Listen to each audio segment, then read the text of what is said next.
जय हिंद दोस्तों, स्वागत है आप सभी का झारसो चैनल में। तो चलिए फिर से लाएं आप लोग के लिए झारखंड उत्पाद सिपाही में पूछे जाने वाले बहुत ही महत्वपूर्ण हिंदी से संबंधित प्रश्न। यह दोस्तों क्षितिज भाग 2 से काव्य खंड, और इसका नाम है उत्साह अट नहीं रही। उत्साह अट नहीं रही, ठीक है। और यह है दोस्तों काव्य खंड, और इसका मतलब इसका जो कवि है वो है सूर्यकांत त्रिपाठी निराला।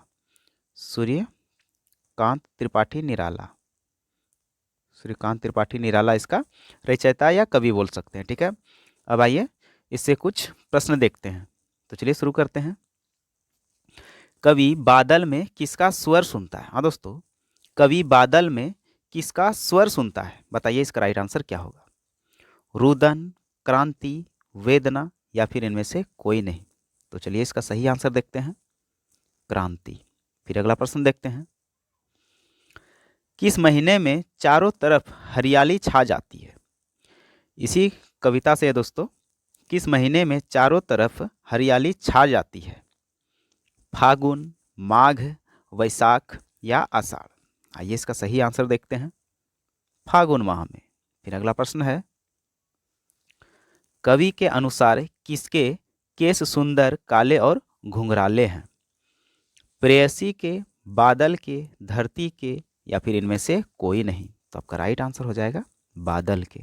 फिर अगला प्रश्न है, कविता में जल का बरसना किसका प्रतीक है? बारिश होना, शांति और सुख की स्थापना या प्यास बुझना या फिर इनमें से कोई नहीं? आइए सही आंसर देखते हैं, शांति और सुख की स्थापना। फिर अगला प्रश्न है, तप्त धरा का सांकेतिक अर्थ क्या है? इसका अर्थ बताइएगा। गर्म धरती, सूखी धरती, दुखों से पीड़ित धरती या इनमें से कोई नहीं? तो आपका राइट आंसर क्या हो जाएगा, दुखों से पीड़ित धरती। फिर अगला प्रश्न देखते हैं, कवि ने निदाघ अर्थात भीषण गर्मी से किसकी ओर इशारा किया है? अधिक गर्मी, सांसारिक कष्ट, असफलता या फिर इनमें से कोई नहीं? तो इसका सही आंसर हो जाएगा सांसारिक कष्ट। फिर अगला प्रश्न है, फागुन मास में कैसी हवाएं चल रही है? शुष्क, नमी युक्त, मादक या फिर मंद मंद? तो इसका सही आंसर हो जाएगा मादक। फिर अगला प्रश्न है आपका, कवि ने बादलों का आह्वान करते हुए उनसे क्या करने का आग्रह किया है? नौ बरसने का, गरजने का या फिर इनमें से कोई नहीं? तो इसका सही आंसर हो जाएगा बरसने का। अगला प्रश्न क्या है आपका, कवि को बादल को कवि ने गरजने के लिए कहा है जिससे कि वातावरण में क्या हो सके? तो ऑप्शन है आपका, जोश और क्रांति फैल सके, फिर गर्मी समाप्त हो सके, बच्चे डर जाएं या फिर इनमें से कोई नहीं? तो आपका सही आंसर हो जाएगा जोश और क्रांति फैल सके।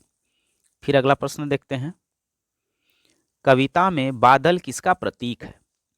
भावनाओं का, सुख का, दुख का या फिर क्रांति का? तो इसका सही आंसर हो जाएगा क्रांति का। फिर अगला प्रश्न देखते हैं, फागुन मास के कारण लोगों के चेहरे पर क्या है? ऑप्शन है आपका, मायूसी, डर, दुख या खुशी? तो सही आंसर हो जाएगा आपका खुशी। फिर अगला प्रश्न है, धराधर किसके लिए प्रयुक्त हुआ है? पृथ्वी, आकाश, समुद्र या फिर बादल? तो आपका सही आंसर हो जाएगा बादल। फिर अगला प्रश्न है आपका, बादल अपनी गर्जन तर्जन से किसे घेर लेता है? ऑप्शन है आपका, समुद्र को, पृथ्वी को, आकाश को या फिर इनमें से कोई नहीं? तो आपका सही आंसर हो जाएगा आकाश को। फिर अगला प्रश्न है आपका, अगला प्रश्न क्या बोल रहा है, कविता अट नहीं रही है में किस ऋतु के प्राकृतिक सौंदर्य का चित्रण किया गया है? कविता उत्साह अट नहीं रही है में किस ऋतु के प्राकृतिक सौंदर्य का चित्रण किया गया है? ग्रीष्म ऋतु, वर्षा ऋतु, शरद ऋतु या फिर वसंत ऋतु?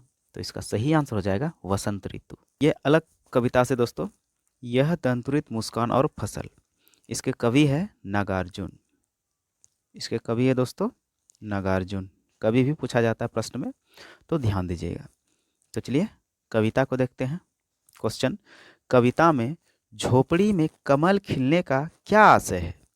ऑप्शन है आपका झोपड़ी में फूल खिलना, पैसे कमाना, अमीर होना या गरीबी में आनंद। तो आपका राइट आंसर हो जाएगा गरीबी में आनंद। कवि को एकटक कौन निहार रहा है? लड़की, किसान, शिशु या फिर मेहमान। तो आपका सही आंसर हो जाएगा शिशु। फिर अगला प्रश्न है, बच्चे की मुस्कान में किसे पिघलाने की शक्ति है? बर्फ, क्रोध, कठोर व्यक्ति का मन या फिर पत्थर। तो आपका सही आंसर हो जाएगा कठोर व्यक्ति का मन। किसकी मुस्कान इतनी मनमोहक है कि यह मुर्दे में भी जान डाल सकती है? नन्हे शिशु की, गुड़िया की, पक्षियों की या फिर इनमें से कोई नहीं। तो आपका राइट आंसर हो जाएगा नन्हे शिशु की। फिर अगला प्रश्न है, बच्चे की मुस्कान मुर्दे में जान डाल देती है, इसका क्या अर्थ है? बीमार व्यक्ति को ठीक कर देती है, मुर्दे को जीवित कर देती है, हताश व्यक्ति में आशा का संचार करती है या फिर इनमें से कोई नहीं। तो आपका राइट आंसर हो जाएगा हताश व्यक्ति में आशा का संचार करती है। फिर अगला प्रश्न है, नन्हे शिशु का शरीर किसकी तरह खिल उठता है? सूरज, कमल, चांदनी या फिर इनमें से कोई नहीं। तो आपका सही आंसर हो जाएगा कमल। नन्हा शिशु किसकी ओर ओपलक देख रहा है? कवि को, माँ को, पिता को या फिर इनमें से कोई नहीं। तो आपका सही आंसर हो जाएगा कवि को। फिर अगला प्रश्न है, कविता फसल में किसकी महिमा पर प्रकाश डाला गया है? कवि की, पक्षियों की, किसानों की या फिर फसलों की। तो आपका राइट आंसर हो जाएगा फसलों की। मिट्टी का गुणधर्म किसे कहा गया है? जल, फसल, हवा या फिर धूप। तो आपका सही आंसर हो जाएगा फसल। फिर अगला प्रश्न है, वायु का योगदान किन्हें बड़ा करने में होता है? वायु का योगदान किन्हें बड़ा करने में होता है? बच्चों को, फसलों को, पेड़ों को या फिर जानवरों को। तो आपका सही आंसर हो जाएगा फसलों को। अगला प्रश्न है, फसलों में किसकी मेहनत छिपी है? किसानों की, बच्चों की, कवि की या फिर इनमें से कोई नहीं। तो आपका राइट आंसर हो जाएगा किसानों की। फिर अगला प्रश्न है, कवि के अनुसार फसलें किनका बदला हुआ रूप है? बीजों का, खनिज लवणों का, पौधों का या फिर सूर्य की किरणों का। तो आपका सही आंसर हो जाएगा सूर्य की किरणों का। फिर अगला प्रश्न है, फसलें किसके अमृत भरे प्रभाव से सिंचकर पुष्ट हुई है? बादलों के, तालाब के, नदियों के या फिर नहरों के। तो आपका सही आंसर हो जाएगा नदियों के। शिशु की प्रथम गुरु कौन होती है? बहन, नानी, माँ या फिर इनमें से कोई नहीं। तो आपका सही आंसर हो जाएगा माँ। फिर अगला प्रश्न है आपका, यह दंतुरित मुस्कान और फसल से, ये भी है क्षितिज भाग 2 का काव्यखंड से। ठीक है, अब यहाँ पर इसका कवि का नाम जान लीजिए। यह दंतुरित मुस्कान और फसल, यह दंतुरित मुस्कान ये भी उसी का है दोस्तों, नागार्जुन का ही है। फिर 29 नंबर से देखते हैं, ये तो उसी समय कहा गया है। अब 29 नंबर में देखते हैं क्या है, कवि किन यादों में जीने से मना क्या है? कवि किन यादों में जीने से मना क्या है? कड़वी यादों में, सुनहरी यादों में, पुरानी मीठी यादों में, इनमें से कोई नहीं। तो आपका सही आंसर हो जाएगा पुरानी मीठी यादों में। चांदनी रात को देखकर कवि को किसकी याद आती है? प्रेमिका के केसों में गूंथे फूल, सांसारिक सुख, माँ की या फिर इनमें से कोई नहीं। तो आपका सही आंसर हो जाएगा प्रेमिका के केसों में गूंथे फूल की। फिर अगला प्रश्न देखते हैं, पुरानी मीठी यादों में जीने का परिणाम कैसा होता है? सुखद, उल्लासपूर्ण, अभावपूर्ण या फिर दुखमय। तो आपका सही आंसर हो जाएगा दुखमय। फिर अगला प्रश्न है, कविता में मृग तृष्णा किसे कहा गया है? जल, प्रभुता, समृद्धि या फिर इनमें से कोई नहीं। तो आपका सही आंसर हो जाएगा प्रभुता को। कविता में छाया का अर्थ क्या है? कविता में छाया का अर्थ क्या है? पुरानी मीठी यादें, परछाई, दुख या परेशानी। तो आपका सही आंसर हो जाएगा पुरानी मीठी यादें। शरद रात किसका प्रतीक है? ठंड का, खुशियों का, धन का या फिर प्रेम का। तो इसका सही आंसर हो जाएगा खुशियों का। किसे याद करके कवि के मन में मन भावन चित्र उभरते हैं? मित्रों को, रंग बिरंगी यादों को, प्रकृति को, या फिर इनमें से कोई नहीं? तो सही आंसर हो जाएगा रंग बिरंगी यादों को। हर सुख में क्या छिपा रहता है? दुख, प्रेम, दर्द, याद। तो आपका सही आंसर हो जाएगा दुख। कवि जीवन में क्या पाने के लिए दौड़ता रहा? यश, धन, खुशी, या फिर इनमें से कोई नहीं? तो सही आंसर हो जाएगा यश। उचित अवसर पर न मिलकर बाद में मिलने वाली खुशी कैसे प्रतीत होती है? उचित अवसर पर न मिलकर बाद में मिलने वाली खुशी कैसी प्रतीत होती है? ऑप्शन है आपका काल्पनिक, व्यर्थ, संतोषजनक, निराशाजनक। तो सही आंसर हो जाएगा आपका व्यर्थ। वसंत के समय फूल न खिलने का क्या आशय है? समय पर फूल का न खिलना, सुख प्राप्त न होना, सूखा पड़ना, या उचित अवसर का लाभ न मिलना। तो आपका सही आंसर हो जाएगा उचित अवसर का लाभ न मिलना। पुरानी मीठी यादों के साथ लगी सुहानी सुगंध कवि के तन मन को क्या बना देती है? पुरानी मीठी यादों के साथ लगी सुहानी सुगंध कवि के तन मन को क्या बना देती है? सुस्त, चंचल, मस्त, या फिर रंगीन? तो आपका सही आंसर हो जाएगा मस्त। फिर अगला प्रश्न है आपका, जब मनुष्य का मन दुविधाओं से भर जाता है तो क्या होता है?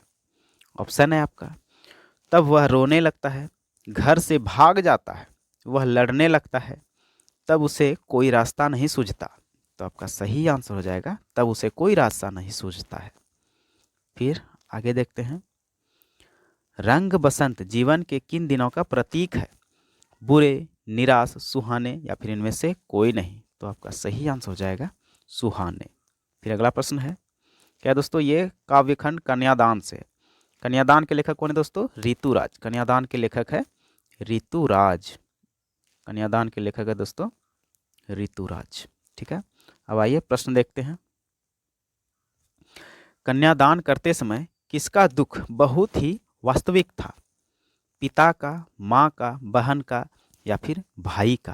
तो आपका सही आंसर हो जाएगा माँ का। फिर अगला प्रश्न है, क्या है अगला प्रश्न? लड़की की माँ दुखी थी क्योंकि उसकी कन्या ही उसकी एकमात्र क्या थी? ऑप्शन है आपका सहारा, बेटी, पूंजी, या फिर इनमें से कोई नहीं? तो आपका सही आंसर हो जाएगा पूंजी। फिर अगला प्रश्न है आपका, किसे वैवाहिक जीवन के झंझटों और दुखों का ज्ञान नहीं है? दुनिया को, साध्वी को, ज्ञानी को, या फिर लड़की को? तो आपका सही आंसर हो जाएगा लड़की को। फिर अगला प्रश्न है, कवि ने लड़की को किन सुखों में जीता हुआ दर्शाया है?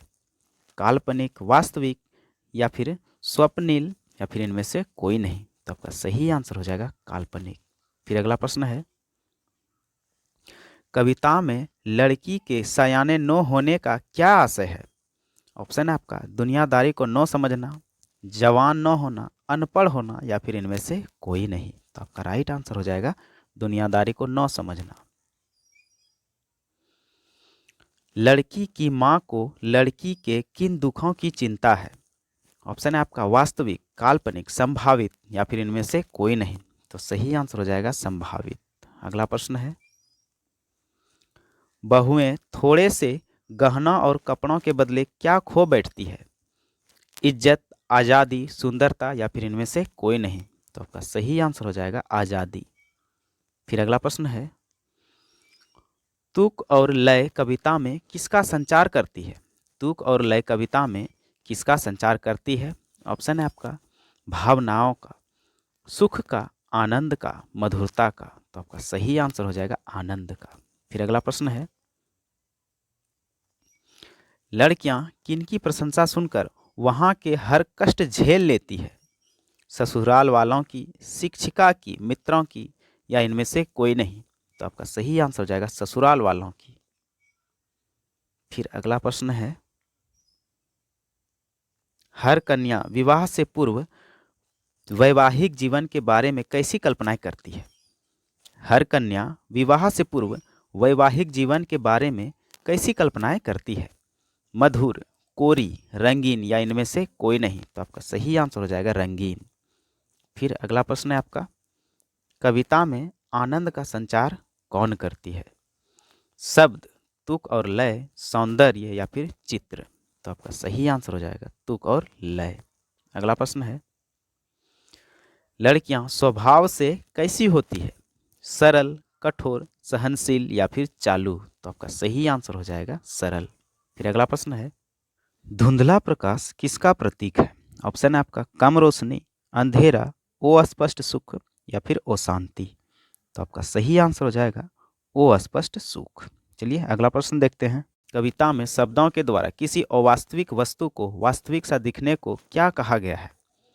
काल्पनिक शब्द, शाब्दिक सौंदर्य, वास्तविक भ्रम या फिर शाब्दिक भ्रम? तो आपका सही आंसर हो जाएगा शाब्दिक भ्रम। यहाँ तक में वीडियो आप लोगों को अगर थोड़ा सा भी अच्छा लगे तो चैनल को जरूर सब्सक्राइब करें, वीडियो को लाइक करें। हम इसी प्रकार के और भी बहुत सारे प्रश्न आप लोगों के लिए लाते रहेंगे। चलिए मिलते हैं नेक्स्ट वीडियो में, तब तक के लिए जय हिंद, जय भारत, जोहार झारखंड।